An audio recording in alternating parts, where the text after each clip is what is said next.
We're going to do stuffed peppers, but these are not the stuffed peppers you grew up with, although I happen to love those too. We're actually going to use some of the bright colored bell peppers, which are so good for you, and do a really fun, unusual stuffing. So the first thing we're going to do is get these ready to stuff. And what I'm going to do is take the tops off of them, but don't throw them away because they're really fun to kind of decorate with. So, well, let's choose this one because it's a big, pretty one. So we're going to cut the tops off. And then we need an orange one too. How are you today, Anne? Wonderful. Good. And then I'm just going to use my hands and hollow out, get rid of the kind of the insides here. You can trim a little bit of the ribs if you want to. And I just want to pre-roast those just for a few minutes to soften them up a little bit. Once I get the stuffing in them, they're going to take a little bit longer to cook, so I just want to get all the seeds out. Oops, spray my baking dish, almost forgot. All right. So these are going to stand hopefully right up. You'll have enough. I think really the best way to do this is just get in there with your fingers. Forget the knife. And there you go. We'll get these in there.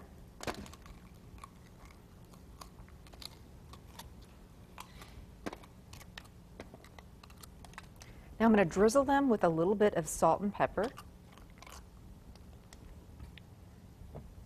and olive oil.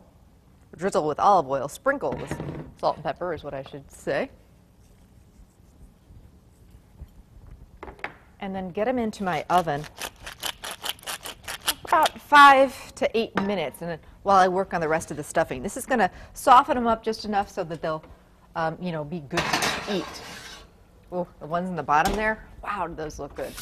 Okay, now let's get to work on our stuffing. Couple of fun things we're going to be stuffing these with. First of all, instead of rice, we're going to use couscous, which I happen to love.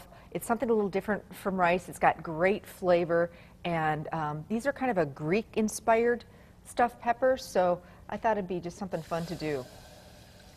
I usually keep a large container of couscous in my pantry and then just take out what you need. So I'm simmering some chicken stock here, and once that comes to a boil, I'm going to throw my couscous in. Now, one of the other things that we're going to use in this is we are going to use ground beef. You could lighten it up, though, and do ground turkey or ground chicken if you wanted.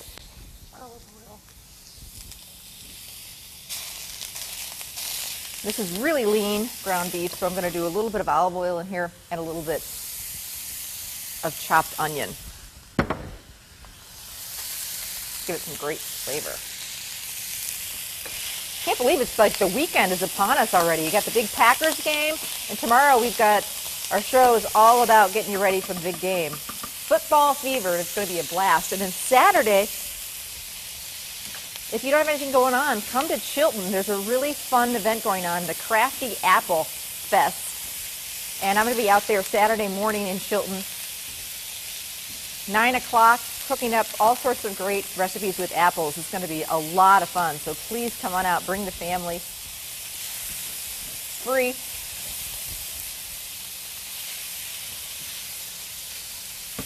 All right, Ann just pointed out that my stock is starting to simmer. So here's how easy couscous is. This is something that even my daughter Ireland makes. At this point, I turn off the heat, pour in my couscous, give it a stir, just to make sure it's all covered in the stock. Put the lid on it and let her hang out. Let that hang out and do its thing. And that's why I love couscous, because unlike rice, which sometimes is too hard or sometimes it gets mushy and it takes a little to cook, this is literally done in like less than 5 minutes, and it turns out perfect every time. It's one of my go-to summer sides, and it's just something nice and light. And every time I make it, my kids love it, and if they got friends over, the kids' friends are like, this stuff is good. What is this stuff? They'd never heard of it before. So I love, introducing, showing them something new that they might not have heard of before. All right. Pardon me? They're expanding their horizons. You're right. Okay, a little fresh garlic.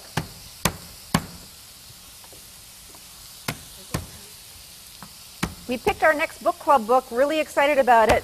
We're headed back to La Java Tuesday, October 2nd.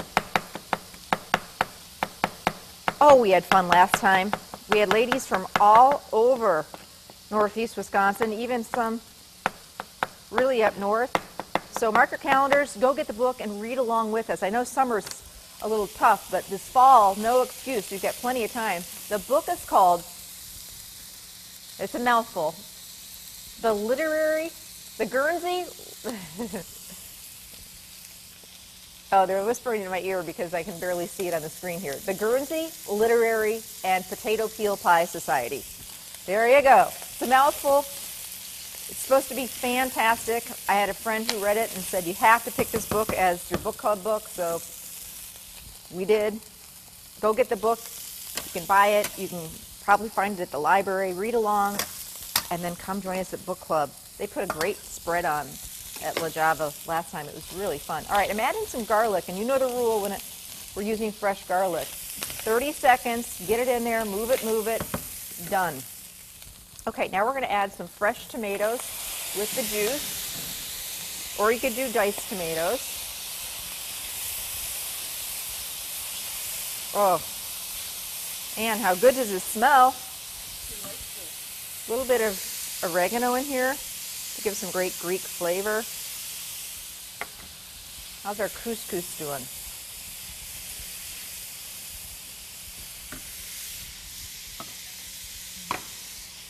What you do basically then, after it's been sitting for a few minutes, is you just, and it's not quite ready yet. 2 more minutes I'm going to give this guy. You just then fluff it with a fork. So while I'm waiting for that to do its thing, I'm going to do some fresh mint, which you may have that, you know, bunches of it to use anyway. My kids, both my kids and Bob, have really gotten into iced tea this summer. Unsweetened. They just basically take tea bags and do like a sun tea or boil it and then do lemon and fresh mint. I'm really excited about it because, you know, no sugar. And Ireland's never been a soda person, so she used to always just get, you know, just have water or milk. And now she's fallen in love with iced tea. So it's really fun to put some fresh mint in your iced tea, but also incorporate it in some of your recipes. Sometimes it really works nice with salads. Works great in this dish and grows like crazy. So normally the people who grow it have plenty of it on hand. All right, I'm going to melt a little bit of butter, and this is going to be for one of the, you know, there's that, sometimes there's that cheesy breadcrumb topping on the top of stuffed peppers, so I'm all about the topping. Hello. So we're going to also do a cheesy breadcrumb topping on this, but it's going to be a little different, like I say, than the stuffed peppers that you're used to. Let's see how these are going. The ones I've had in the oven for a little bit. Yeah, even that short minute time, they've just started to soften enough that now they'll be able to cook in the oven. And they won't get real mushy, and that's a good thing. I think that we tended to, you know, overcook our veggies when I was growing up, and nowadays we've learned that tender crisp is really the way to go. So some melted butter in with some dried breadcrumbs is going to be the topping for this. And this is just a topping that I do for even a lot of casseroles, because I normally have butter in the fridge and then just a can of Italian seasoned breadcrumbs hanging out in my pantry, and if I don't have anything else fun to put on top of a casserole, you can't go wrong with that. Okay, now our couscous, I know it's ready now. And at this point, I'm just fluffing it with a fork.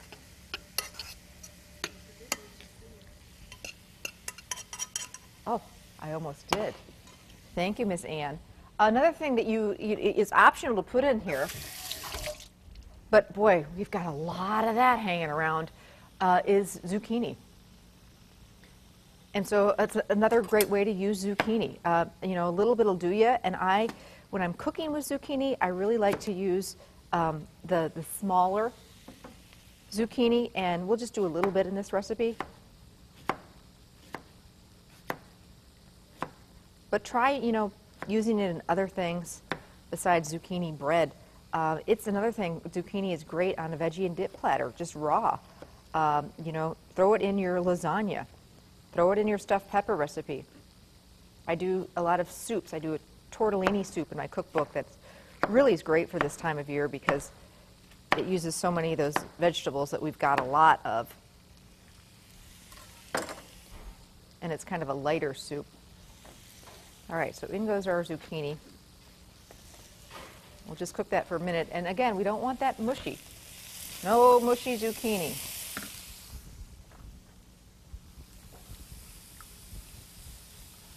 And now we're ready to start throwing this whole thing together. A little bit of salt I'll do.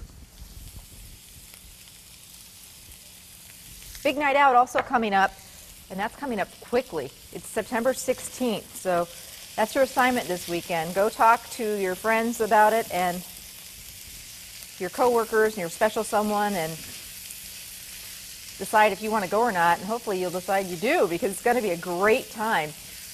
We're headed to Bistro 42, connected to the Door Peninsula Winery on September 16th, a Sunday afternoon. So it's going to be a great day to get on up and take a nice drive.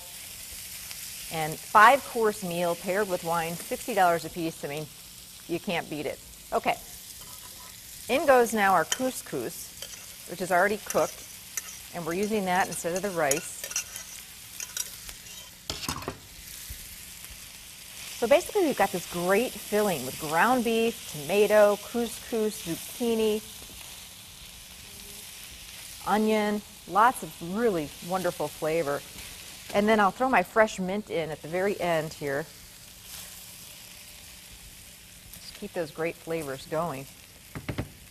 Got my peppers that are all ready to stuff. I'm going to use the ice cream scoop, and I tell you, we use this thing all the time for way more than just scooping ice cream. It's great for, you know, cupcakes, cookies, or in this case, that way I can get the stuffing mixture right into the peppers and not in our casserole dish. And you don't want to pack it down too much, but just, you know, stuff it generously. You're going to have enough filling for, depending on how big your peppers are, about 5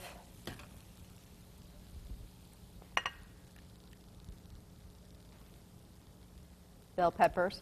All right, now got to have some cheese. And because we're going with that whole Greek-inspired recipe with the oregano and the couscous, I'm going to use some crumbled feta cheese, but mozzarella cheese would work well too, even Parmesan, even cheddar. Got to have some cheese on my stuffed peppers. And now we've got that breadcrumb mixture.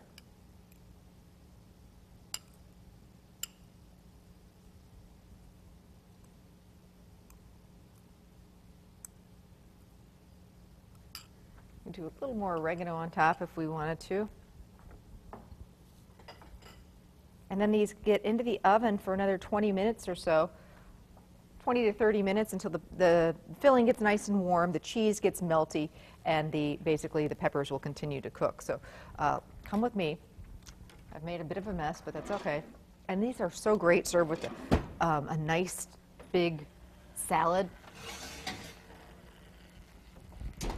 Aren't these gorgeous? The breadcrumbs just get a little bit toasted, and then you've got the little hats here, which are fun to serve them with if you like. You know, that's optional, but there you go. Stuffed Greek peppers. Recipes on the website. You can also pick it up at any area Festival Foods. Something new, a new recipe, something different for dinner tonight.